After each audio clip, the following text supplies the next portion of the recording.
And I found Donald Trump had positions on 7 issues, which means I can't do things the way I used to do because, you know, normally every one of you would get your own issue.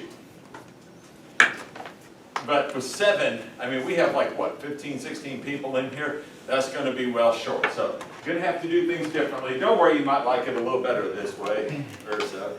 Well, you have to see what happens. But what that means is we don't have enough issues for everybody to have a position on them. So what I had to do was I had to get these 7 that they had in common. One of them, unfortunately, was the wall and immigration, so that's kind of almost the same. I mean, I think the wall's about immigration, right? So it's more like 6 issues. So you may not be able to quote directly from the politicians themselves. To be honest, I've never had anything like this happen, and we've done election issues for a while. But this doesn't mean that Donald Trump doesn't have stands on issues. It just means they're just not on his website for some reason. So, so for a couple of you, like, you know, the U.S.-Russia policy, he said a lot about Russia, like what we would do. It's just not going to be on his website. So whoever gets that one, or the terrorism, national security, he's made a lot of comments about terrorism and national security. Just not, it's just not on his website, so you'll have to do some additional research. So whoever gets that, that's something to consider. I don't have his education policy.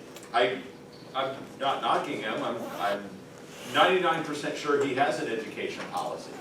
I know because I attended a rally of his and he talked about education. So I have to look for where my notes are on his talk. That was a long talk, by the way. It took me a lot. I just brought like a notepad and there was a lot of information. So he's obviously taking positions on issues. Now, when I say education issues, if you get Clinton on education issues, she actually has issues on 3 different education things, like one about college, one about like preschool or pre-K, one of them about K through 12. So I would recommend combining them. It means you have to look at 3 times as much stuff. But the only fair way to assign people stuff is, and a couple of you have had me before for a class, like a U.S. government class, are probably dreading this. This is my favorite part about academia. It is the poopy hat. I'm so happy to get one of these. Every year my folks would say, what do you want for Christmas? And so I'd say the same thing every year because I got tired of the mortarboard. I really wanted a poopy hat. It just seems very Oxford-like. So at any rate, I'm going to have you all pick, pass this. Well, actually I can't pass around because then you'll see. So you got to reach in and randomly pick something. So you'll get a Clinton or a Trump position and it'll be about a particular issue. It's the only way to do this. Yeah. There you go. Don't pick the cold one. That's a conspiracy theory about the NDA. Patrick Ewing. Okay. So, there are 2 ways that you can approach this. One of them is hey, this is a politics class, so you do some horse trading between now and the end of class, either signals or send each other emails or whisper something or hand signals or whatever people can do. If somebody's not here, they pretty much have to take one of the ones assigned. All right. So you can do that because that's part of a politics class, which means I got to get one of these too. I already started it. Oh, okay. Hey, well, that's time. The other thing you can do is if you can't trade with somebody else and you're kind of stuck with the topic, devil's advocate is such a mean term. I would instead use the concept that we have about everyone in America is entitled to legal representation. And so a lot of times you might have to defend an issue that you feel uncomfortable about, or so you have to do research on this, or so. Obviously don't sabotage your candidate, be it Trump or Clinton. You know, I want you to give it the best possible defense. Just like, and that's a hallmark of this country to have, you know, somebody get legal representation no matter who they are, even if they don't seem to want it at first. You know, why do we do that? Why do we give somebody Legal representation, why do we give everyone legal representation?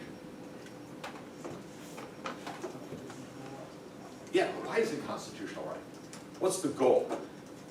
Whether everyone gets a, Right to a fair trial. a right to a fair trial. So in other words, this is also going to be an exercise in fairness. Keep in mind, a lot of people don't expect a lot of fairness in the 2016 election, but we can do better. So I want everyone to, whatever your issue is, if you can't trade the one that you want or so, the one that you've got, research it pretty well. Let's say you've got one where you're like, ugh, I can't stand this candidate. So obviously, I think if you don't do a good job defending that candidate, people are gonna think it's an unfair, election performance when we talk about this in front of class. So, people will see it for fairness, but even if, let's say you're a Republican, you got a Democrats or vice versa, have this as a chance to do opposition research. Opposition research is something important, and you can't do opposition research unless you understand thoroughly another person's argument. Does that make sense? There are a lot of people who are like, oh, I can't stand, Trump's wall plan. Well, do we really know what it is? Well, I heard about it and, a little bit on CNN, or I glanced at something on CNN.com, whatever it is, but do we really know what the policy is? So this would be a good chance to do some real good research on it. Now, what you're trying to do with this assignment, and I have to revise it a little bit since I thought we'd have more issues to play with. Normally, you would argue both sides. In this one, you're going to argue not only the, you could look up for the paper, the strengths and weaknesses. Does that sound fair? They'll give you something more to write about. But certainly when you're up there in the presentation, you'll give the best possible argument for it. So let's say we do Trump immigration. So the person who's doing the wall immigration just gets up there and says his policy. Somebody doing Hillary Clinton will do Hillary Clinton's policy on immigration. Person for the Trump has a chance to say, well, here's some supporting evidence why this would be a good thing. Right? Here's some evidence to say this is why we need a wall. And then the Clinton people could have the response saying, yeah, but here's why wall would be a bad idea. Make sense for the presentation? For the paper, I want you to be an analyst. Look at both sides. So if you've got Trump on U.S.-Russia policy or Clinton on U.S.-China policy, I want the strengths and weaknesses of it. I want them to know that you can do both of them. So even if you're a Clinton supporter, you got U.S.-China policy, and you're like, but I like Clinton. Nobody walks on water. Well, no earthly person walks on water. So find some, find the strengths and weaknesses. Legitimate published sources. I know I mentioned this before. Do you all know? How can you tell a legitimate published source from a non-legitimate or an illegitimate source? Why did I say published? Go ahead. So is this like, we're talking about a paper about this? Yeah. This is our essay privilege? Mm-hmm. Okay, cool. We'll keep the strong arguments for and against it, because I want it in a document where other people can see it. And the lecture guide where students who can't attend the presentation or who are seeing the presentation can read it. Go ahead, Cindy. When is it due? Is it the syllabus?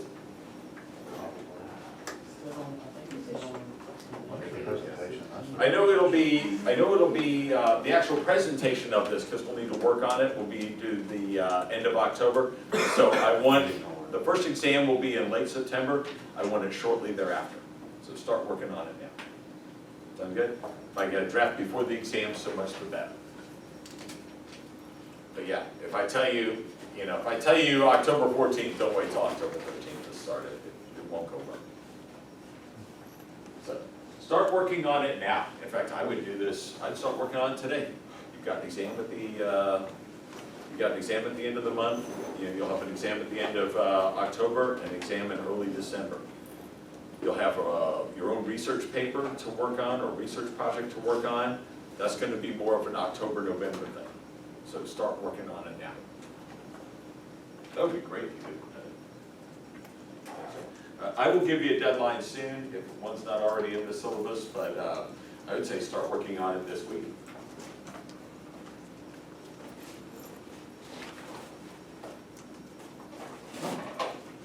So y'all can do your training right now, or call out, or bid, or bribe, or money can exchange. Money can exchange hands. But now's the time to do it, because By the end of class, I want a name on every slip of paper up here so I can put it in my system, so I'll know what everyone's doing, so. Now's the time to do it. Who has something that they don't want? What you got? I got Trump, Second Amendment / Trump. I got Clinton's economy. You want to try it? Absolutely. Yeah, I'm not even listening. I mean, I'm listening that you're talking, I'm not listening to the details. Which I have no problem with.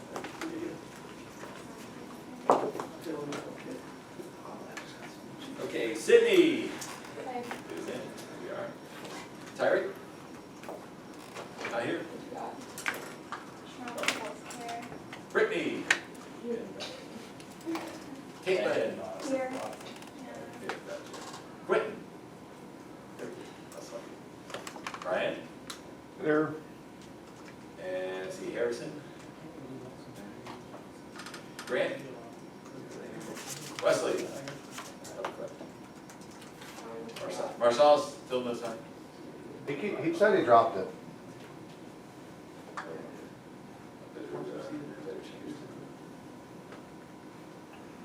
Otherwise, we'll just keep calling Marcel. All right, Ronald. And Betsy. Brecken. Jordan. Solomon. And John. Very cool. Anybody have the course? No. Hey, you never know.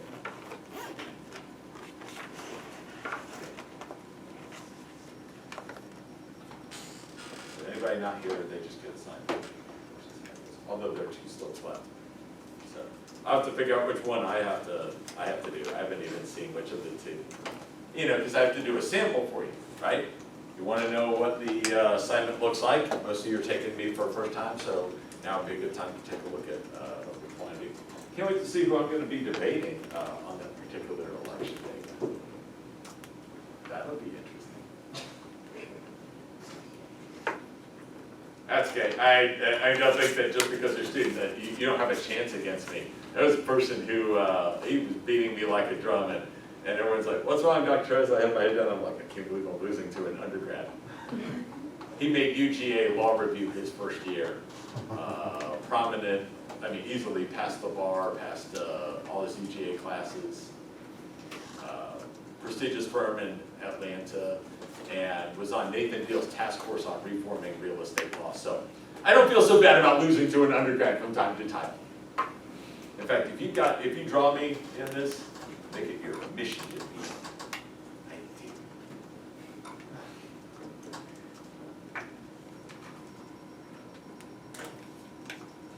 Okay, our schedule says that we are to do the analytical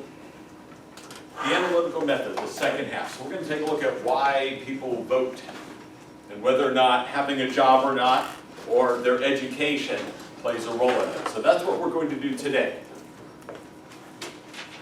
How many of you have fulfilled all of your CE requirements, cultural enrichment? Really? Mm-hmm. Oh, very cool. Okay, well, you don't have to go to this, but if you wanted to. CE event. I have 3 CE events for you all. So if you want to get 3 closer to graduation, to 40, you've got a busy week. Here's what we got tomorrow. How many of y'all registered to vote? Raise your hands. Woo. Whoa, this is so, by the way, I swear, okay, somebody come to me. Okay, you totally kicked my American Experiences classes all over the place. I think like one person maybe had registered to vote, and that was like Wes. Wes was probably registered to vote before anybody on this campus. No, that's much better. But for the rest of you who have not registered, that's what we're going to talk about. We're going to talk about how to vote absentee. So even if you're registered to vote, but you're like, how am I going to drive all the way back to Valdosta to vote? Or how am I going to drive to South Carolina or North Carolina to vote? That's what we're going to cover on Tuesday, 11:15, Dixon Assembly Room. Raise your hand if you do not know where the Dixon Assembly Room is. Okay, cool. Do you know where Turner Hall is? The what? You know where Turner? Okay, cool. It's the big assembly room in Turner. Right across from it, there's like some TV lounge. Downstairs, there's like the pool tables. Stuff. You ever seen that? Yeah, right by the grill. Okay, yeah, the important stuff. Right by the grill. It's right over by there. Yeah, you walk inside, just past the grill, go on in, Dixon Assembly Room. So as soon as we're done registering, and we're gonna also hear from Dean Shook about what the policy is. Can you have a giant Make America Great Again flag hanging from your dorm room? Can you post a Hillary Clinton bumper sticker on your car? Can you post it on someone else's car? Can you post it somewhere on campus? Can you write a big Gary Johnson for president on chalk? We got a new policy. It's based on 3 prestigious universities, so come by to hear what our policies are. Finally, just a general discussion about the 2016 election. How can we keep it civil? One of the reasons I'm just barely on time is the chaplain said, well, what did you present to First United Methodist on Saturday, you know, about civility in the election? So I sent him my PowerPoint. He'll obviously have something better because Adam is way cooler than me. But anyway, we'll have a discussion about that. Should be done 12 o'clock. Those who want to stick around a little longer can stay till 12:15. The rest of you can hit the grill or the upper campus. Sound good? Event 1.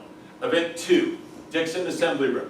Tracy Lightcap, former professor here at LaGrange College, department chair, you know, published a lot of books. He is coming back. I invited him to be our Constitution Day speaker about the 2016 election. Not because I know him, but because he gave a really good talk about the Constitution and the election.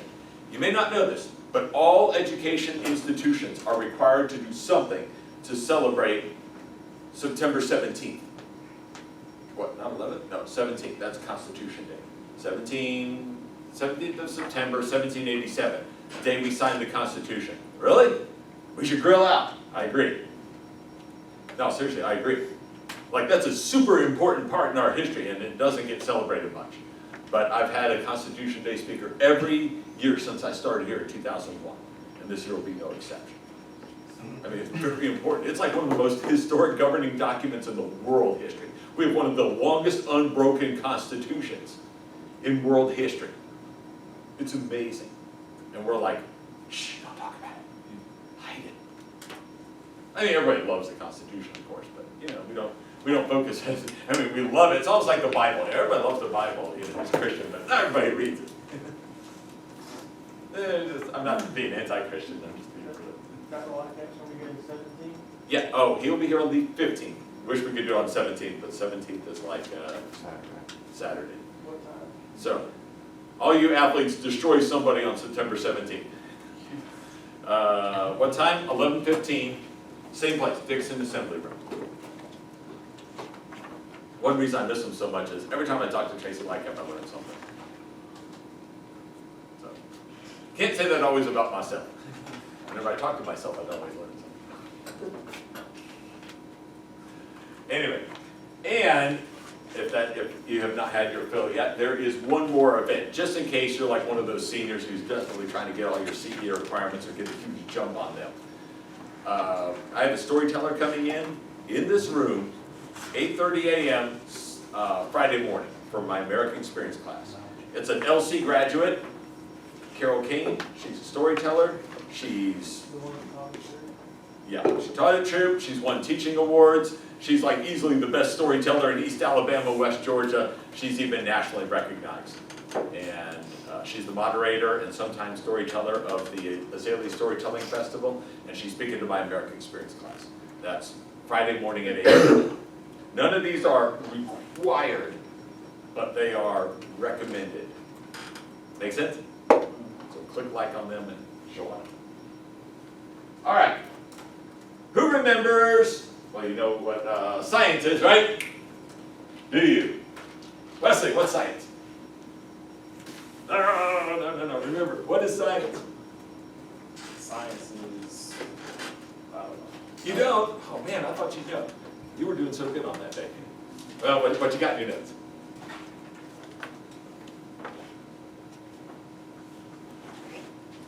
By the way, who recorded me running in place? I heard that video went viral. And some people who hadn't been in the class, they watched the video. Who's my spy? You got a camera back there? Yeah, but that one, it hadn't been up on YouTube yet. I went on YouTube. Yeah, I'm gonna post it on YouTube. It was Snapchat. So, what's science? Okay. Knowledge. Knowledge. No student knowledge. Ooh, redeem. The man has been saved. Yes, redeem. Yeah, pursuit of knowledge. That's like my little asterisk. You're right. Science is knowledge. What's a theory? Connection between variables. That's funny because I was going to totally psych out. I was going to stare at you and pick on a connection between variables. Good. What else do we know, Jordan?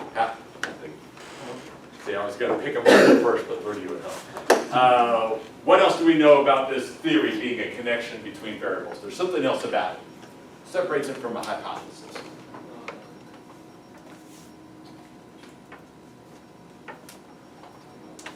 Go ahead. Well, we'll get to the types of variables in a little bit. But what else do we know about a theory that defines it? It is a connection between variables, but what else? Broad and abstract. Brian, why? Cool shirt, by the way. A theory is broad and abstract because the initial portion of a theory has to be broken down into testable variables that have to be able to be recreated. Cool. Actually, that was like the, that wasn't the answer I was going for, but that's a really good answer. What I was going for is you want it to apply as many situations as possible to make sure it's interesting. Like whether you have a job or not and how you vote, it's kind of vague but kind of interesting. Is anybody waiting for the results? Did anybody read ahead over the week? Busy weekend. But yeah, also you're leading well into the next point. You got it, it's pretty broad, so you got to break it down into something specific. As he put it, testable hypotheses. So John, you're off the hook because I was going to ask you what a hypothesis was. So, Brittany, testable hypotheses. What does that mean as testable? What is it? You can just test it. I mean, you can take from a theory and like prove it. Okay. If a theory is broad and abstract, what is a hypothesis? Specific testing. Yep. More specific. So make sure. The details. We might look at it from just like today, maybe not Snapchat, but a snapshot of a single election, 2004, and what happened. Okay. Brittany. Hypotheses are also connections between variables. Make sure you got that down. If it's not in your notes already, type it up, write it down. Hypotheses are also connections between variables. You need at least two. Quinn, what are the two variables that are in every theoretical model or hypothesis? Excellent. Independent and dependent. IB and DB. You got it right. Caitlin. What? What's a dependent variable? Like change by the like. Okay. You're looking to see whether it has been changed Yes. by the dependent variable. Now, no, it won't always be changed, right? Sometimes whether you have a job or not doesn't matter. People are just going to vote Democrat or vote Republican, right? Maybe having a job does make a difference. Whether you go to college or not may have no impact. You were a Democrat before, your folks brainwashed you in it, your high school teacher brainwashed you in it, and going to college or not doesn't matter. Whether you go into the workforce right off the bat or go to college first, doesn't make a difference, right? But that's like the effect, right? You're looking to see whether somebody's, why somebody votes the way they do. Democrat, Republican, Libertarian, Green, Libertarian, Nazi, environmental, Libertarian, Nazi. You laugh, but wait till we get to political parties this year. You will get to discover that we don't have 2 parties. We don't have 5 parties. We have more than 80 parties. Just wait till you see their names. That's it. What's an independent variable? The independent. Yeah. That's the one that like you see this changed by the people. We'll see if it changes the dependent variable. Remember, use these only with quotes, kids. Like you don't do this at home, kids. You're not kids, of course. I'd say it if I was in a room full of adults, like Justin Thurman does. Cause independent variable, effect dependent variable. Make sense? You're looking to see whether there's a cause and effect. Will having a job or not have an impact on how you vote? Make sense? One of you knew that little DV-IV analogy? Who remembers that? I thought so, Wes. What's up? You stick an IV in somebody and Yeah. then it affects them. So the IV affects the DV. Yeah. And what was the DV? Remember? Like the sickness. Yeah, like the virus, whatever the D virus is. Makes you get a D on your first exam. Hopefully not. That's why we need the IV. You need to know what your IV is. You need to know what you're putting in your system. Okay, I think I've scrambled your brains enough, so we're ready for the next part.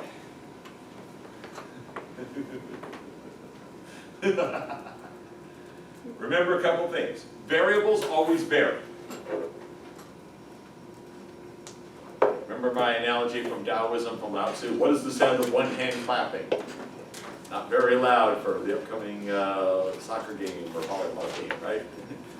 Soccer, football. That's the only pretty quiet. Right? Need two hands. Two values that a variable can take on. Vote Democrat, vote Republican, vote third party, right? Vote Socialist Workers Party, vote American Constitution Party, whatever. Make sense? But it's a variable because it can take on multiple attributes, right? Do you have a job or no job? Two values, right? Full-time, part-time, no time. Make sense? As long as it varies. So when you're sketching stuff out, when you're doing your research project, when you're doing your election guide and you're writing things out, try and look at, when you're writing them up, like, okay, how does this vary? You've got your IV, and you say value 1 is this, value 2 is that. If you can't find multiple values, you need to rethink your variable, right? It's not a variable, it's a constant. Make sense? I'll give you a couple examples. Also, have a theoretical rationale why something happens. This summer, I found that when we have a Democrat president, America kicks butt at the Olympics. We win the most medals and the most golds. It was like 8 out of 10 times, the last 10 presidents. Now, it's actually 8.5 because in one of them we won the total medals but not the gold, whatever. So it was like 8.5 out of 10 times we had a Democrat president. America finished first. When a Republican was president, it's like 1.5, maybe 2 out of 10. I swear I did not expect that.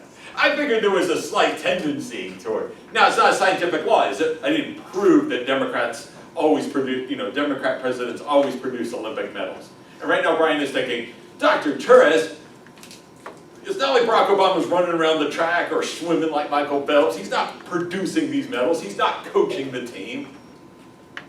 Right? That's correct. Yeah. So what I need is a theoretical rationale, right? Why would this happen?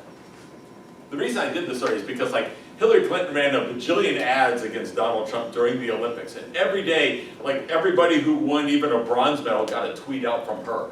And Donald Trump, it was like crickets chirping. Well, he tweeted just about other things. He like didn't even mention the Olympics.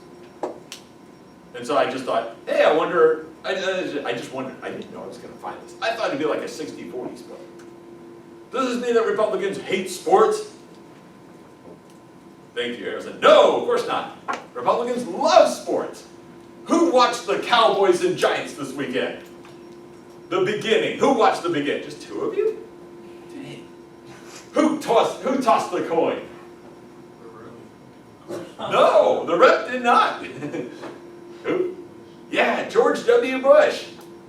He's in Texas. He didn't look, they were showing the camera down, like from down, it didn't look like him at all. When they did a pan up, it looked like him, but I kept wondering, it's like, who the heck's with Laura Bush on the sideline? Oh, sure, yeah, when you somehow I could recognize it was her from the looking down, but not like this, I can tell. Anyway. Yeah, so I mean, he's there at Texas Stadium with like 100,000 screaming fans. So maybe it's that Republicans like different sports, right? President, did Obama, is he going to toss out the coin for tonight's Pittsburgh-Washington game? Actually, he does. There's a huge theory. You could look it up, like when Pittsburgh wins, like the week before the elect, or something like that, the winning party wins again, and something about the Redskins and how they do. There, you look on the internet, you can find it, right? It's like almost every single time, like Washington loses the last home game before the election, then the party in power loses office or so. Did y'all know that? There's like a whole bunch of these. What they really need is a theoretical rationale. Why does a connection exist? Otherwise, it's just coincidence. A big coincidence, right? I really don't know why under Democratic presidents we win more medals. Don't know, maybe it's like Democrats like international events, like kind of UN stuff, maybe they, help me out here. Y'all know the There's conspiracy. That's a conspiracy. Who knows? Now, one of the exceptions was, of course, when Ronald Reagan was president. We like stomped the other side. And Reagan really like wrapped himself in the flag for that Olympics. I remember that Olympics very well. And maybe it's just he's a super smart campaigner and other Republicans kind of need to be on board like this. Probably could happen. Right? I also remember like Chicago was being picked for a site for 2016 and it was the favorite, the front runner. But the other internationals ganged up on Chicago and they knocked it out and then gave it to Rio. And I remember Republicans cheering that we didn't get the Olympics, and it's like, so maybe there is something to it. Still need to work on it. I don't have a full-fledged theoretical rationale. So we need to think about things like, why would having a job impact your vote, right? Oftentimes the president himself or herself is not firing you or hiring you, right? If you work for the government, that might be something, right? But I mean, I know Donald Trump, like one of his catchphrases is, "You're fired." But he's not like firing people, right? Most likely. Actually, he's fired a lot of people. Oh, okay, so he yeah, but I mean, he's not the reason we all have jobs or don't have jobs, right? He's a wealthy guy, but his GNP is still probably less than Slovakia, to borrow from a house of cards. And that's impressive that one person can own as much as Slovakia, but you're still Slovakia. I've been to Slovakia, it's pretty boring. It's nice, beautiful countryside, cool castles. Long way to go to catch up with us. Who knows, maybe we just, when good or bad things happen to us, maybe we just blame the person who's in office, or give them the credit, regardless. True Gas story. prices. The what? Gas prices. Gas prices, that's a better one than I was gonna come up with. I've actually found a scholarly article that suggested that President Obama and President Bush are held accountable when there are shark attacks. Like, if there have been a lot of shark attacks around Virginia Beach, they blame the president. Now, I know Sharknado movies are really cool. My wife is the biggest fan. She's already bought like 2 of them, and did you see the president one where like Mark Cuban is president? Did y'all know? Oh, okay. Betsy's looking like, I just suffered through that one. Right. Yeah, usually, I mean, maybe it's just more of a statement of how you feel. So even if you were a Democrat before you get laid off, then you're more likely to want the Republicans to win, or vice versa. Makes sense. Maybe it's that Republican work ethic, Democrats supporting working class heroes. There's a good argument for both sides. Is there one I didn't come up with? Grant's already formulated one, I can tell. That's fine. Dr. Trish did it. Anybody else? Another reason why you might pick a party based on whether you have a job or not. Trust me, this can't be all the explanations. Well, think one of them. I'd love to hear it. Literature review. I added this slide, I forgot to add it to my other classes. You guys got the lucky stuff. And this means go out to the legitimate published sources. Look for books, look for ebooks, look for scholarly articles. ProQuest is a good one. What's the other one I always have people look at? Franken, do you remember? It's like the default category when you get to databases. When you go to Lewis Library, Galileo, what's that one? Is that academic search complete? Academic Search Complete. Write that down, Academic Search Complete. There's a treasure trove of stuff.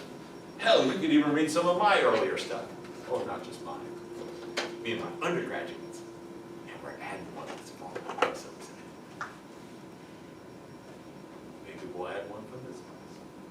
have your names in there. Academic search complete. Go to ebooks. Ebooks are awesome. Why are ebooks better than books? Who? I've always said that. Why are ebooks almost as good as books? That's what we do books. The what? Not the other books on computer. Yeah, okay, so books and books. Yeah, why ebooks? Why would ebooks be cool? I highly recommend you look at ebooks. Better for the environment, because you save paper. That was not what I was thinking, but that's a really good answer. By the way, you'll hear me say that a lot. I won't have all the answers. I like that, ebooks. Like E is an environment, not just electron. Well, if you stare at it long enough, you'll use a lot of coal or something. Carry a lot more ebooks than you can regular. So, oh my gosh, my daughter, it's like, she's gonna be like one of those like muscle-bound Bulgarian women or something like that you see in weightlifting. She's like carrying 5 books, and I'm like, why are you carrying 5 books? That's like in addition to her backpack. She's like, well, I'm gonna loan 2 of these to my friends. I'm gonna read this one during lunchtime. I'm gonna read this one on the bus trip down to Columbus for her softball game, and this one on the way back. And I'm like,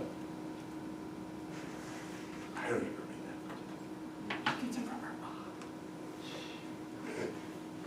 Yeah, she set the school record for reading. It wasn't even close. But it was kind of neat because everyone was like cheering her on and like, go get it. Kind of neat. Why else? They are easier to carry around. They're good for the environment. One good one for your research. Search. Yes, you get to search them very easily to find. In that 459-page book, you can find that on page 259, that's what you need. Is that cool? Yeah. Dr. Turris, you're being lazy by not reading all of that book. No, I'm being practical. Make sense? Certainly if you're like, well, they used a word, I don't know what that word means, well, you search it and find how they define it earlier in the book on page 13. Make sense? All right, think about that. Books, ebooks, they give you ideas that you hadn't thought of. Hey, you're like, I don't have a theory. Look for what some other people have looked at, then come up with a better. Questions so far? Oh, done. Academic search complete. I put it up there. Good call, whoever found that one. Did you look at that online, or did you remember it? I remember, because I use that one almost generally. Gotcha. All right, folks. One more moment. Positive and negative relationships. Did I go over these last week? Probably not. All right.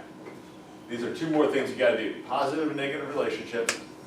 Quick one on research design, then we'll start getting to those results, because I know everybody's dying for that part, right? Okay. All a positive relationship means, it does not, all right, positive equals good. Type it up, write it down. John, what am I gonna make you do? Cross it out. Or if you're typing up stuff, put a line through it. Right? Negative equals bad. And then, what should you do? Cross it out. Spit on it. No, cross it out. No, because that's not what it means. Positive simply means that the 2 variables move together in tandem. They go up together, they go down together. That's all it means. They covary. They move together. That's all positive means. It doesn't mean good or happy or something. Not in this case. Negative means they move in different directions. One goes up, the others go in the other direction. And vice versa.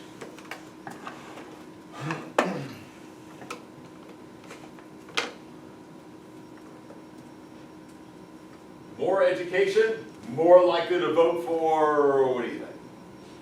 Democrat or Republican? I got Democrat.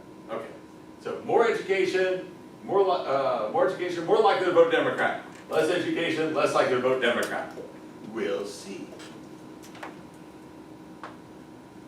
Negative relationship be more education, less likely to vote Democrat. Less education, more likely to vote Democrat. Am I right? set up both of your arguments as, what's the positive relationship? These are the two competing hypotheses. Does that make sense? Two stories. Or it'll be more education has no effect. That could be a third. Null relationship, you can call it. Or no relationship. Make sense? Here's a way to remember it. It's goofy, but hopefully it works.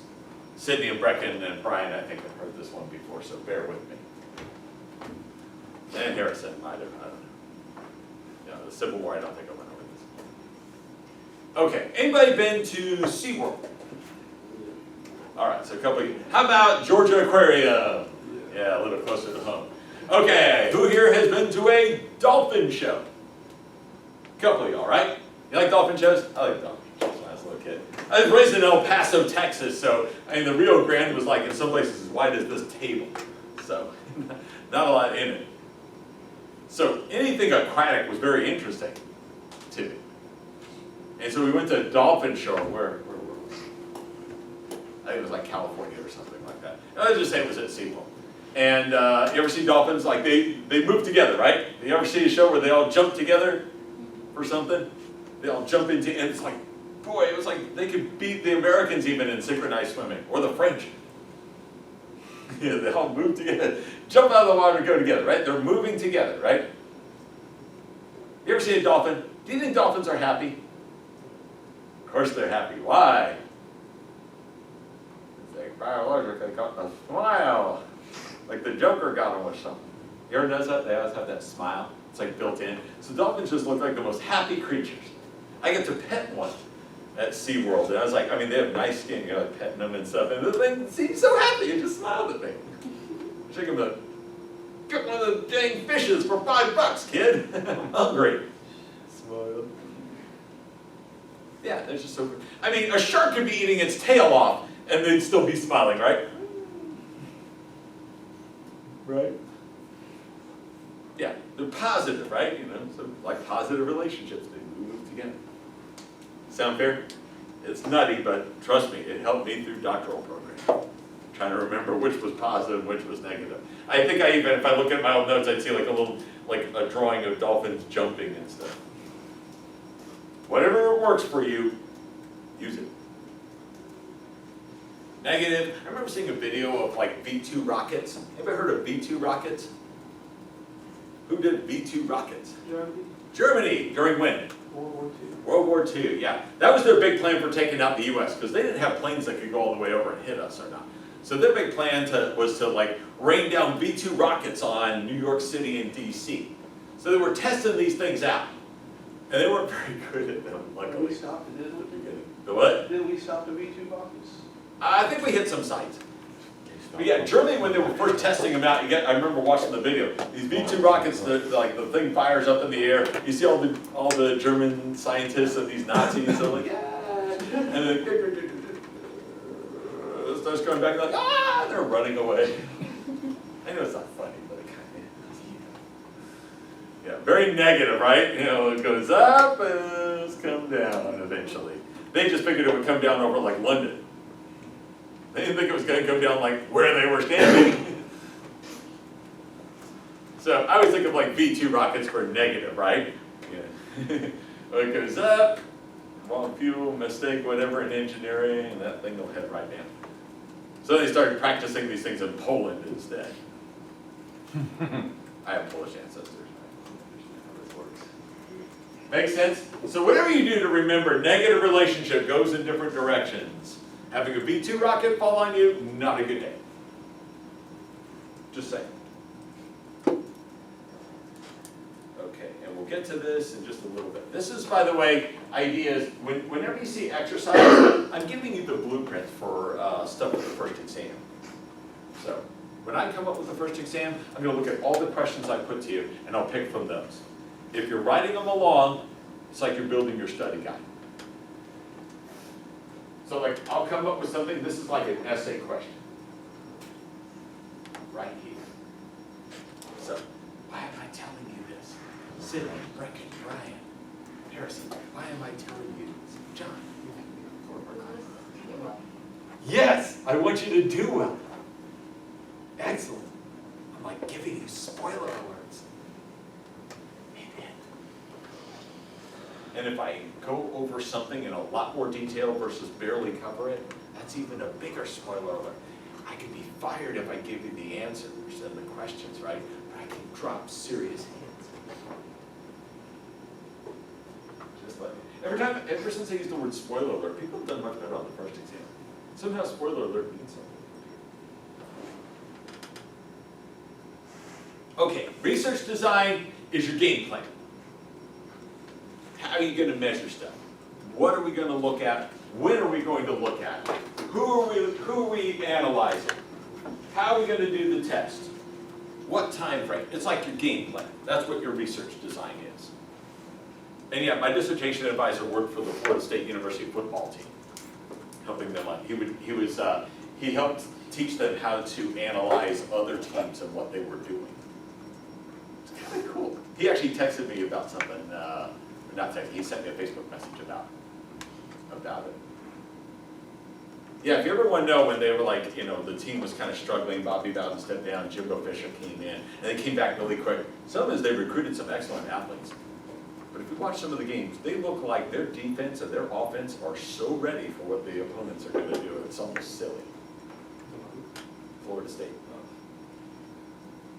I remember it was like 4th and 1 and overtime, and Clemson was going for it, and their running back is going, there's like 2 giant Seminoles waiting for him 3 yards deep. It was like, you're not supposed to be here. They're good, talented people. Excellent. Both of them drafted in the pros. But boy, did they seem to know exactly where to be. Research design. A good game plan. Knowing what you're going to do before you start running your tests. By the way, he'll be the first to tell you, no, it's not on me. Just help them out a little bit. Just did up some stuff. Seriously, don't give me a national championship ring.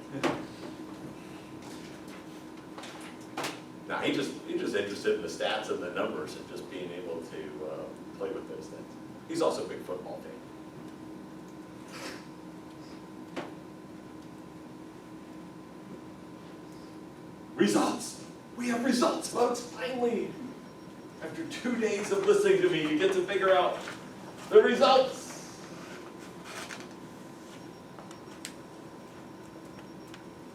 Okay, what the heck do they say? That's always the next part. Well, what did we find? How's that? That'll clear up things, right? Ooh, okay. Top one is yes. Like yes, you work full time. Bottom one is no. Sound good? Sorry, Jordan. I know. I can't figure out how to. I tried my other class and the thing went haywire. So just remember, top is yes, bottom is no. So which candidate did better among those who work full time? If you got your David, you can play along. What you got? What did we find? 2004 election. You're like, who the hell are those two? Okay. President George W. Bush and his rival Massachusetts Senator John Kerry, who's now Secretary of State. Somewhere over in Syria, probably. Or Russia. Maybe. What did we find? Come on, this is the big exciting point. You must be have numbers. But what do they mean? That's always the hard part. What do we interpret? Tell me a story. If you work full time, does that influence your vote? Does it impact it so it's not huge, not like my Olympics finding. But do we find slight tendency, tiny tendency? Which way does it lean? Yeah, slight toward whom? Yeah, he did slightly better. Well, he won the election. I mean, so he did better among those who had a job. 53% of those who had a job versus John Kerry got 45% of those working. Okay. How about those who don't have a job? They can work part-time or don't work. The non-full-time people. Who won that group? Yeah, Bush won both groups. Good to to be the president, you win. Yeah, he won the election, so he won both groups, okay. Did he do better among one group?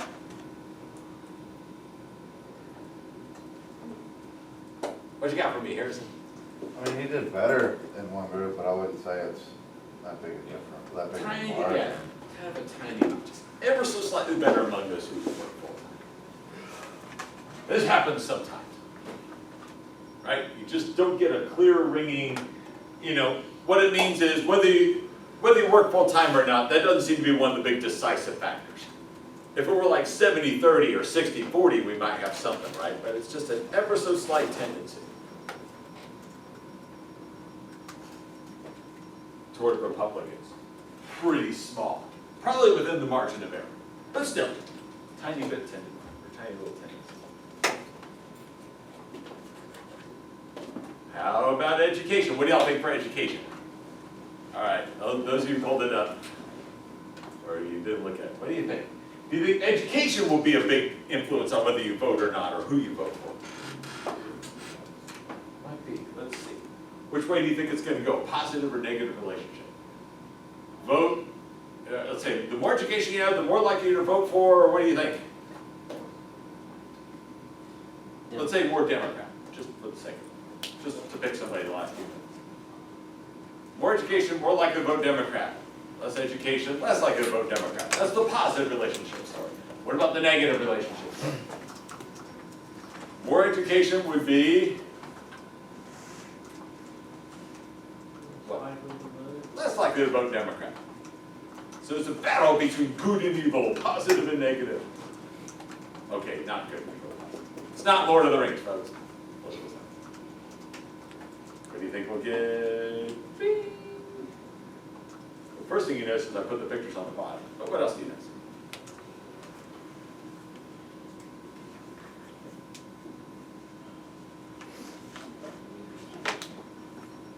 Not much.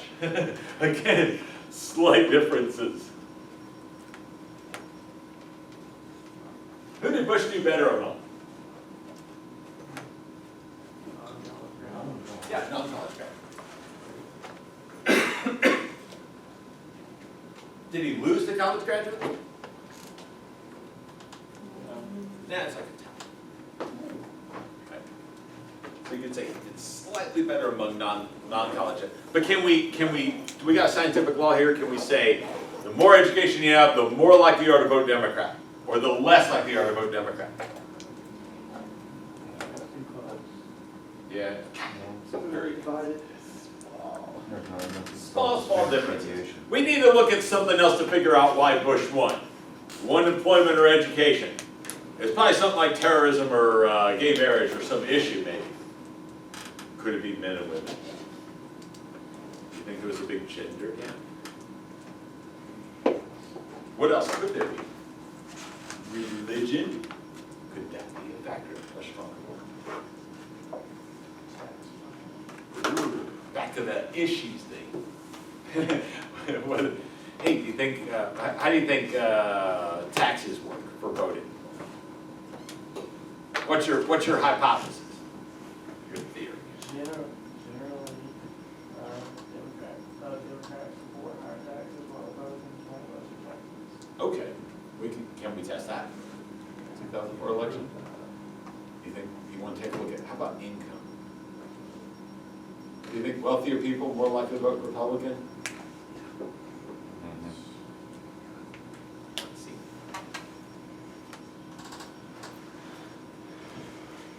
Now, a couple things before we go to that. One, do not use prove or prove unless you do so. Seriously, insulting one person, that's the worst thing you can do in class. Saying prove or prove, second worst. Swear something, hey, you know, it's like lunchtime. If you crank off a swear word and an expletive or something, I'll understand. But don't say prove or proof unless we do. You got that? You want proof? I'll give you proof. Seriously, what we find is general tendencies. Even if we found that income was a significant factor, it would be for the 2004 election, limited circumstances. I just don't want anybody throwing around proof because it's the most misused term that we got out there. But in the waning, less than, maybe barely 5 minutes, shall we check to see whether income?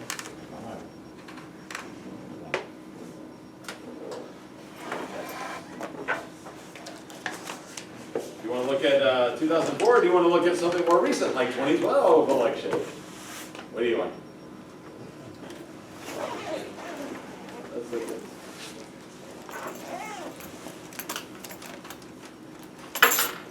CNN. All right. Hey, do you want to see if education's still or employment? I'll try and get there as fast as possible. Okay, it was a close election. This time the Democrats won a close one. Oh, this is,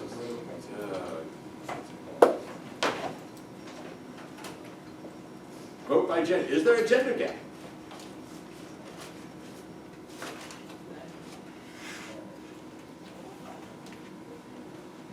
Is there a gender gap? Is gender a significant factor? Well, Dr. Harris, those are really tiny numbers. Okay, I can't help you with CNN side. Usually you don't read it from across the room, right? You're like, got a laptop. Yeah, it was 55% of women voted for Obama, 52% of men voted for Obama. Not overwhelming, but stronger than anything we've seen so far. Look at the age. 60% of youngins voted for Obama, 56% of people over 65 voted for Obama.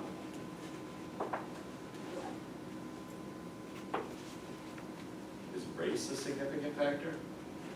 Yes. Very strong one. Ideology, duh, we figured that one out. Hey look, most Democrats voted for Obama, most Republicans got Republican. Yeah, that was surprising. Ah, here we go, education.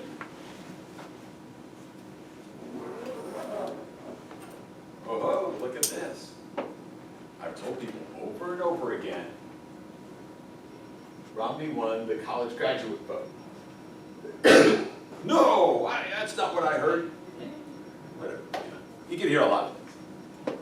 But yeah, if Democrats win if Democrats win the college education vote, like if the election were held today, Hillary Clinton would do something that's never appeared in an exit poll, which is win the white college education vote. If the election were held today, you could obviously change dramatically, and it might. I'm just saying, like, if the election were held today, that would be something nobody's ever seen. Traditionally, college graduates vote Republican. This year might be different. Now, the postgraduates tend to favor Obama. Here we go, income. Did wealthier people, Mr. Williamson, pick Romney? Yes, they did, 54%. Scientific law. Do we prove it? It's definitely a tendency, right? It seems to have an impact, right, on people's vote, like how much money you make. All right, when we get back on, well, don't forget Tuesday, the CE event on the 2016 election. Wednesday, we'll start talking about elitism theory and pluralism theory. Thursday, Constitution Day talk. Friday, let's see real quick. Friday is Founding Fathers. So we'll start jumping at the Founding Fathers. And you will see whether the Constitution benefits small states or big states. Oh yes, give me the slips with their names on them.